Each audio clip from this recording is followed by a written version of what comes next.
DJ Ferris. The Chicago, nigga. It's the real one. Hit me. Only one is pulling shit the fuck up. The sports talk. Greedy, I love this show so much. I love you so much. This is one of the favorite things that I do at ESPN. I hate the Jordan Love conversation more than any sports topic that we discuss. Now we're talking about the guy who is not expected to be the starter until like 5 years from now. Man, you really can't go off of how you do in training camp. He's not going to be the starter this year. He's going to learn from Aaron Rodgers. Sit down, absorb how the game is. So why is we worrying about him and his training camp struggles? And he was going to be the guy, then you be concerned because he's going to be a week one starter. He's not. So you don't need to worry about this. He's not gonna be a starter for another few years. Like once they move on for him, for Aaron Rodgers and Jordan Love take over, and he struggle like this, then you could be concerned. But right now, you don't have to be because he's not gonna be the week one starter. Now in training camp of his rookie year, it doesn't matter. I don't even care about Jordan Love to begin with. They have Aaron Rodgers on the field. Just because he was picked in the first round doesn't mean he's going to replace a legend. This thing drives me nuts, Greeny. Okay, duly noted. Marcus Spears will come to you, and I will throw in as further fuel to what Jeff just said, that Jordan Love has had a total of 9 practices so far. So how reasonable is it to be drawing any conclusion whatsoever at this point? Marcus Spears, what are your thoughts? Not reasonable at all, G, but the bottom line is it's going to be hell when Aaron Rodgers tell him he want to get out of there after this year. That's going to really be when the problem and all of the news and all of the stuff that we talk about is going to face. But listen, you know, going through the draft process, when we talked about Jordan Love, I was one of the guys like, I don't know. All of these comparisons to Patrick Mahomes. And the one thing we did here was that Patrick Mahomes was special when he was in camp. Listen, camp is the barometer. It's a little more emphasis right now on what's happening in camp than in a normal year. I think people have to make sure they keep that in mind. And second of all, haven't Aaron Rodgers been out for a few games? So possibly, if he gets injured, this is the quarterback that's going to have to play. Everybody talking about the time when Jordan Love is going to have to start, but I've seen when Kaiser had to come in against Chicago, and then Aaron Rodgers said, I'm going to just go out there with one bad knee, and hopefully I can try to win this game. There's a lot of variant factors when you don't see good stuff coming out of the guy that's presumably your backup right now, as opposed to starting 5 years. Yes, now, if it come down to that, hopefully it don't. He have to be ready. If that was to happen, he have to strain up.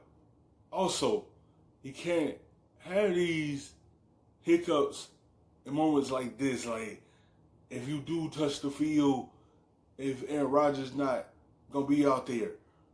And then that's when you be concerned of how he's playing in practice.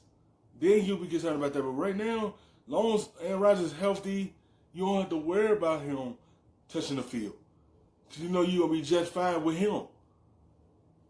You know everything going to be taken care of because Aaron Rodgers is the bailout man for the Packers. You won't have to worry about your rookie first rounder being on the field. From now. Hell, we don't even know what's going to happen 5 years from now. That's right. And they're even talking, we had this in our first hour, about the possibility that he won't be ready to be the backup this year. Tim Hasselbeck, let me, you're a quarterback. Let's get serious if we can for a moment. Just how significant is his stage of development now as far as projecting what's going to happen? I guess what I'm saying is, it's one thing for us to joke about it, and that's fine. But if you're the coaching staff there, what do you need to see to feel reasonably good about where you are at this point? Yeah, I don't think you really have to see too much right now, Greeny. You know, this is way too early. And the reason I say that is everybody knew that Jordan Love was going to be a bit of a project as a prospect of the quarterback position. Nobody, I don't believe, really had him evaluated as a guy that was like, hey, this guy's going to come in and be a day one starter. He's ready for that in terms of how he's been groomed for this position. That's not how people felt about Jordan Love coming into the draft. The other thing to consider, and it's been said multiple times, I know on your show and others, is that this offseason with no rookie mini camps, no OTAs, no mini camps, not a normal training camp, is going to be hard for quarterbacks, especially rookie quarterbacks. And so, look, you're drinking out of a fire hose. So to think about, Green Bay's offense, which is certainly going to be advanced because it's operating with a quarterback that's got a ton of control and understanding in Aaron Rodgers, it's going to be hard for Jordan Love to come in and look like he's comfortable in it. So, is his lack of understanding of the offense right now? He probably don't understand the offense right now. He probably need to get comfortable with it. That's why he probably having these little times in the training camp, because they had to skip everything and go straight into this. He's going to struggle. When you have OTAs and when you have some rookies and everything, they was going to be the ones to struggle. And then he have to get settled into this offense because it's advanced now, because you do have a quarterback that understand, and he could coach on the field, and he could control things out there. Like he and Jordan Love just had to sit and learn how to do them things, how to control the offense, how to have slow things down out there in the field. Like he just probably ain't comfortable with the offense right now. Probably slowing him down? Yeah, I'm sure that it is. And I would say that that's probably to be expected. That doesn't mean he won't face some scrutiny and a lot of attention because of the pick, but I do think it's too early, but you would like to see him show some promise. All right, Dominique, you are famous for always disagreeing with everybody. Do you disagree with everybody? Nah, it's hard to disagree with everyone here, but we're in a league where you're going to be constantly evaluated.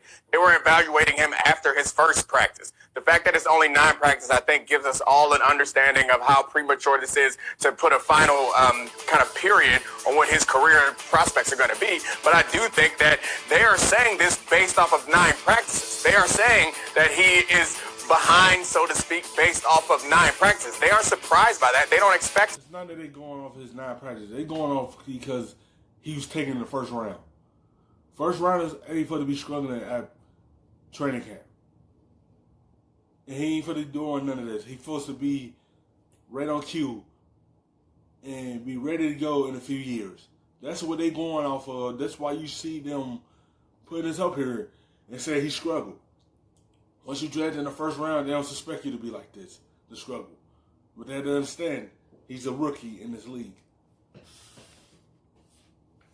To be where Aaron Rodgers is, but I think the suggestion is they expect him to be further along than he is now, which is not an indictment on his entire career. He might be able to figure it out going forward because it is so early in his career, but we can't completely dismiss this as a non-story. I think it is something, the fact that the head coach is putting quotes behind him not being decisive, like that means something. That's not something coaches do often. During training camp, if you notice, you look around the league, everyone's quarterback is the best they've ever been. Everyone's the healthiest they've ever been. Everyone has the strongest arm. Everyone's reading everything better. Like, all coaches do is spew positivity at this point. So it matters that they're not doing the same thing for Jordan Love, even though he's not going to be the star. All right, that's fair. I will leave it there.